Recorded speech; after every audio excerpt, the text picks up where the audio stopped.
You might think my music tastes are pretty mainstream, but today we're heading underground.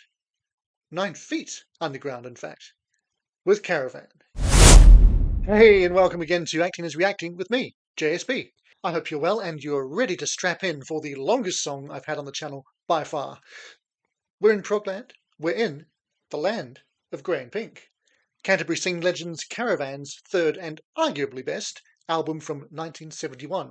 So 9 Feet Underground is the 8-part suite that made up all of side 2 of the original vinyl, and it clocks in at just under 23 minutes. So it is very much a long song listen along. I won't muck about with too much chat to start with. We haven't got all day after all. So smash that like button. Put your best headphones on and I'll do the same, and let's dive 9 Feet Underground with Caravan and see what makes this the classic prog rock epic that it is now.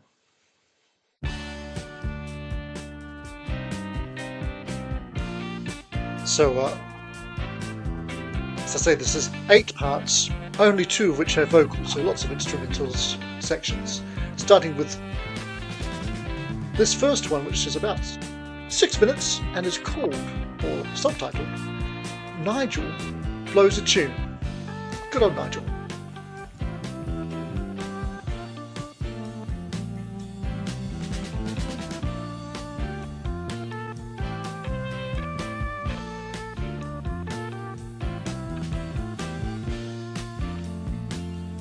So I will chat a little bit more during the song than I normally would.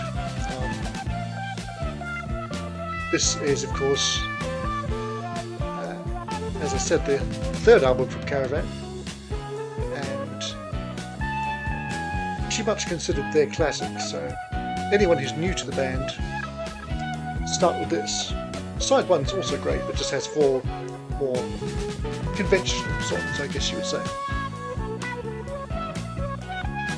And as for who we're listening to, we've got Dave Sinclair on Hammond organ, piano, mellotron and harmony vocals.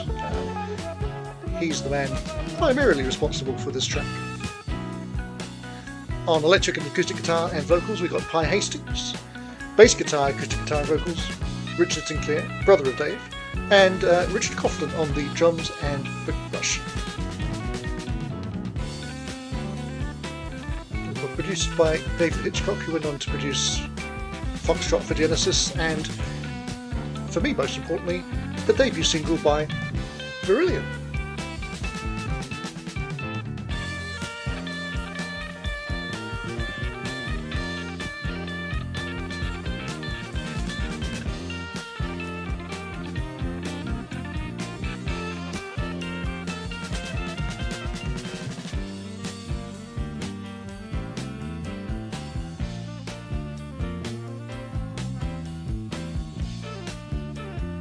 Instrumentation is so rich throughout this track, and indeed the whole album.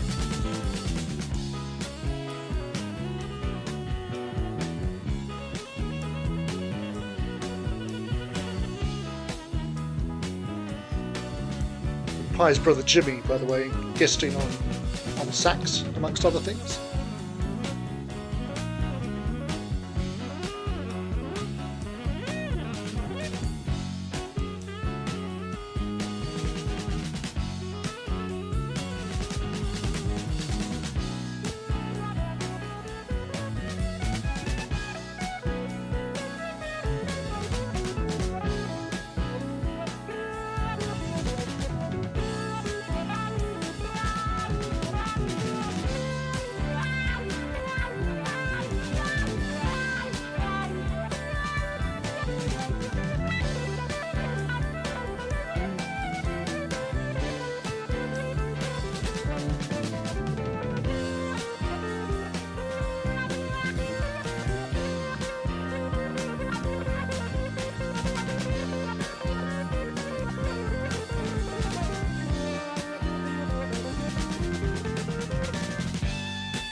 So I believe what we're hearing here is David Sinclair on the fuzz tone organ.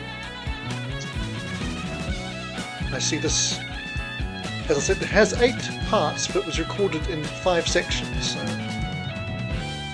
not sure, they must have combined a few bits together in the recording process, and then David Hitchcock and his engineer had the happy task of editing it all together later, and did a brilliant job.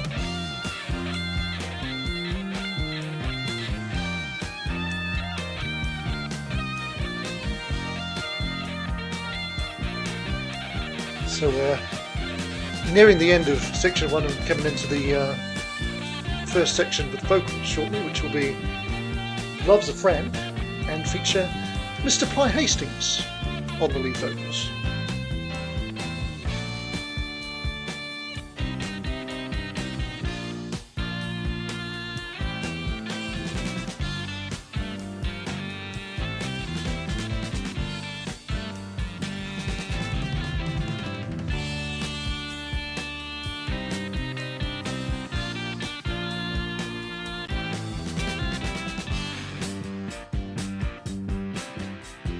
That's the official break between those 2 sections.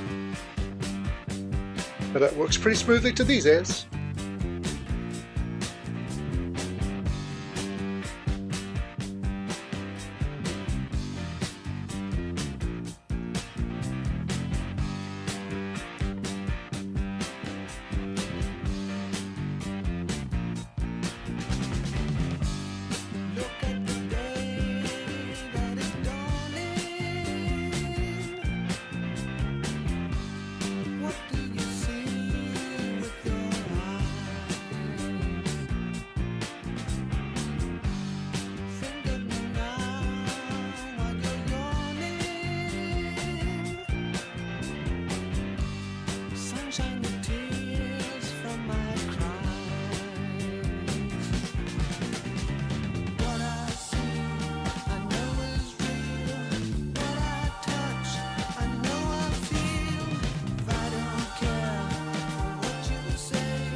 Another Dave Sinclair solo now.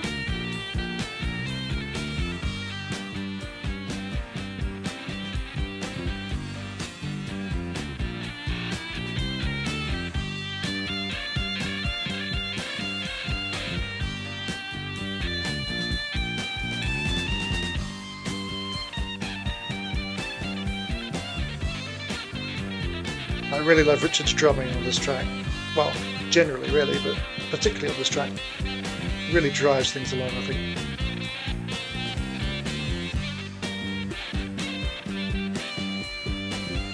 Dave's soloing ain't bad neither.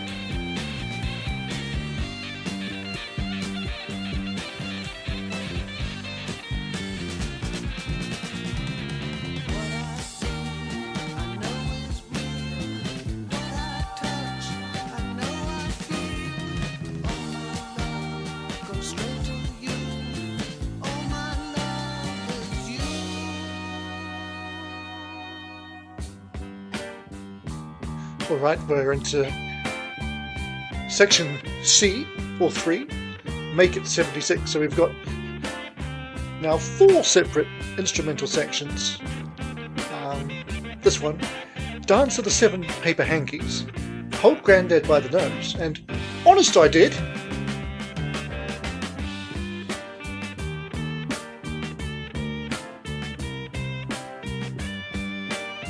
So the section of those 4 individual sections, around 7 minutes before we get to the second vocal section.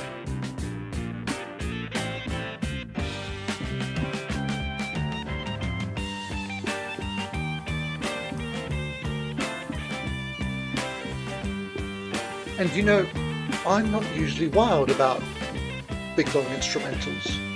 I like vocals so I can sing along badly with them. But somehow this whole track breaks all the rules for me. I just love every single portion, second, moment, really.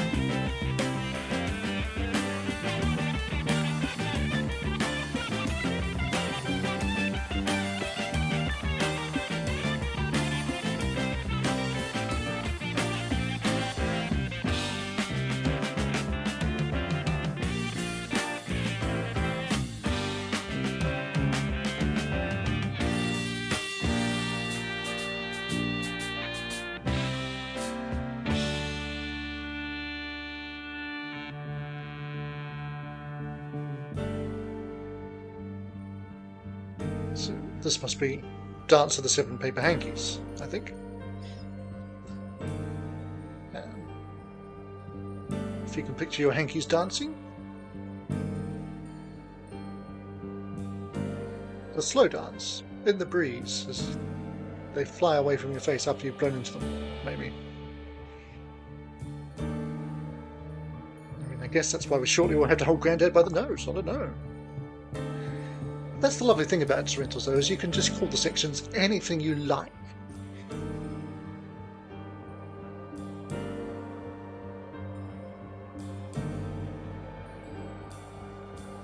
I haven't gone as wild as Father Paddler meets the perfect gnat, so, you know.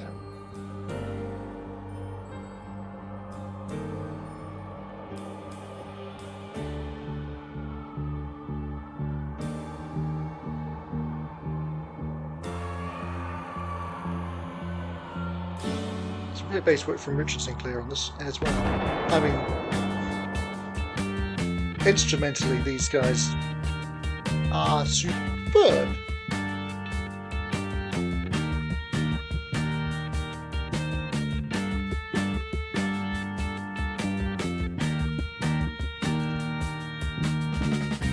And that's their strength. Their vocals are fine, you know, but nothing to write home about, but not bad, but just not amazing. But taken in sum with the incredible music, it all just works together beautifully.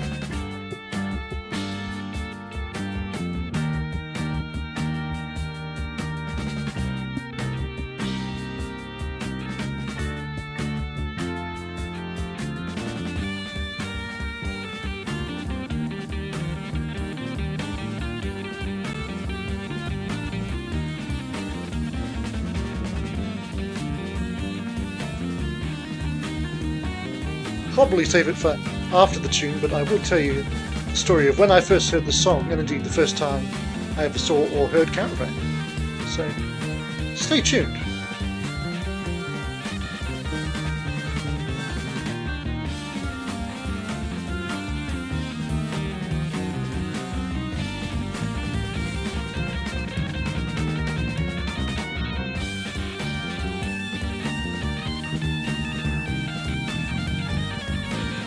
Yet another great solo from Dave Sinclair.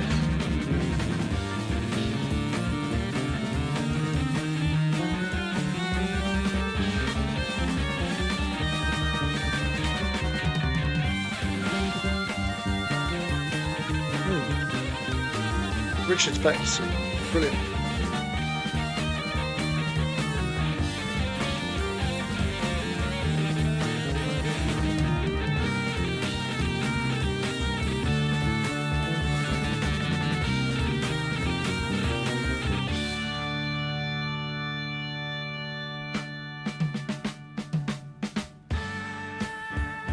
See, these transitions between sections are pretty seamless, but we are now into Honest I Did, and that will take us into our second and final vocal section in a couple of minutes, which is Disassociation, and features Richard Sinclair on the vocals, and possibly me if we're unlucky.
Disassociation.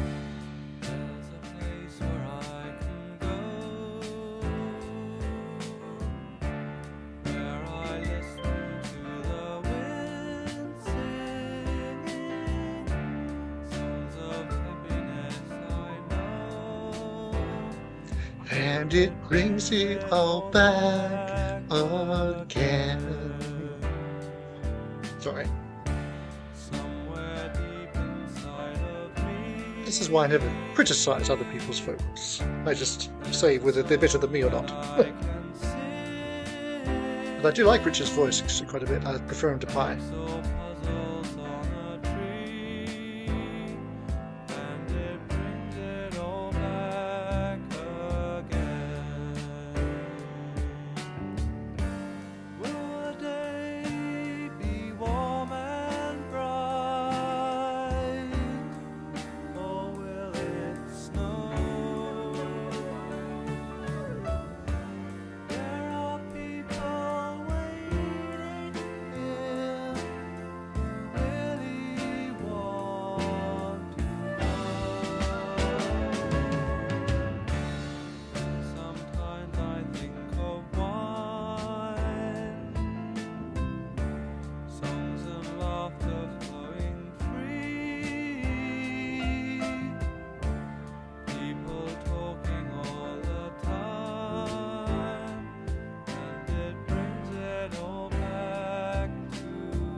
Right.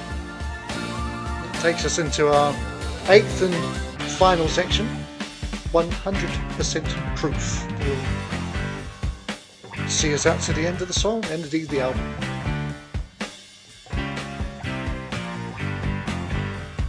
Doesn't this all hang together beautifully? Yeah, it does.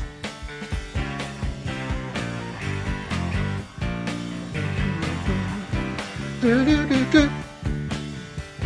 didn't think you were going to be singing on the instrumental bits, did you? But they're so memorable.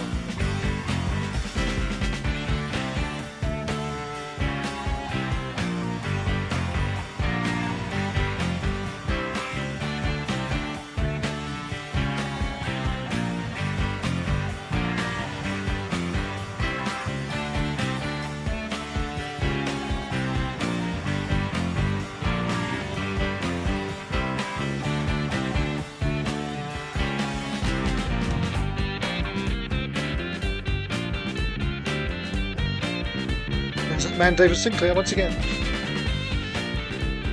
I mean, it's such a showcase for him. As I said, his piano work is exemplary as well. In some ways, I actually prefer that to the organ.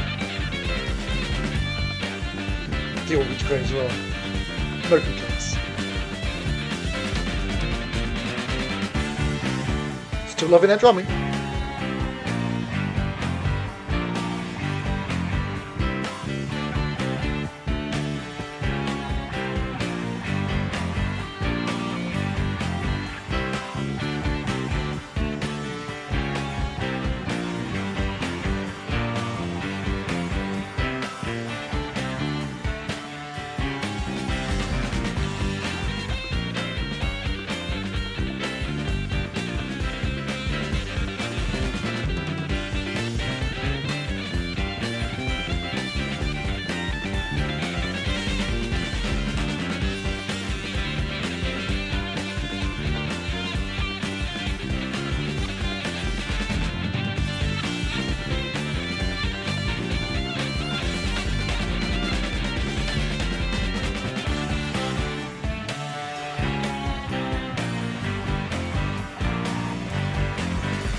All right, that was indeed Caravan with every little bit of 9 Feet Underground. So I hope you enjoy that, whether you are a Caravan novice or have been following them for decades or are somewhere in between, like me. So I mentioned during the song that I had a wee story about the first time I saw them because uh, 15 years ago I'd never heard of Caravan or the Canterbury scene or any of that. But I was at the second and sadly final High Voltage Festival in London. And if anybody else remembers the High Voltage Festivals, drop me some solidarity and comments down below about how great those were. Yeah, so on that second one, on either the first or the second day in the afternoon on the prog stage were Caravan, and I had nothing better to see, so I thought I'll try the slot out and see what they are like, and if they're rubbish, I'll go away. I did not go away. Um, but after I think the fourth track, they said, we've only got one more song for you, and I thought, oh, that's quite a short set, and quite a lot of the sets were only, 45, 50 minutes kind of thing, and I thought, oh, there's only going to be a little over half an hour maybe for these guys. But no, because the final song was that. So we were not shortchanged in any way, shape, or form. And I did indeed catch them a few times uh, as headliners, where they, of course, played that again along with lots and lots of other things. So they are still around, I believe, but I haven't seen them or encountered them for quite some years now. I would like to see them one more time. Very different lineup to what we've heard today. Pi Hastings, I think, is the only member from that era still around, but they do have Jeff Richardson, who came into the Caravan story a little bit later, but is amazing, as well as some other members from later in their various eras. Some of you probably know Caravan better than I do, but what I know of them, other than their recent albums, which don't do much for me at all, I really quite like. If you like that sort of thing, or indeed good music in general, do subscribe to the channel for that sort of thing, more prog and all sorts of other music as well. So, in fact, on one side of my head, you can check out my prog and related playlist, and on the other side, there's something else that YouTube thinks you'd like. So, I'll just say thanks for watching today and bye for now, but I hope not for long. Acting is reacting. This does not mean acting again.